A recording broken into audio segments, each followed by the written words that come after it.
Ngayong araw nga na to ay medyo pinalad tayo dahil ang dami nating matatapakan ay putik na yan, tornilyo pa yung natapakan ng gulong natin. Imbis nagtitipid tayo ay lalo tayong napagastos. So dito ang daming tama ng stock tire natin at dali-dali nga akong bumili ng bagong gulong. Ito nga yung Beast tire. So bali stock size nga lang pala yung gulong na binili natin dito. So panglikod lang yung binili ko, tapos yung lumang gulong ko nilagay ko na lang din pala dito sa harap.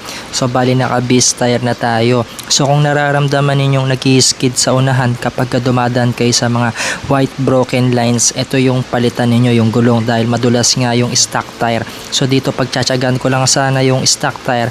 So bali hindi na tayo pinalad dahil nga nakatapak tayo. So bali pinalitan na natin harap at likod para minsan ang kabitan na. At bali dito nagwagwapuan ako sa setup ng motor natin. So bali wala tayong grupo. So bali kung ano yung maikabit ko, kung ano yung napupusuan ng mata ko, ng isip ko, yun ang bibilin ko.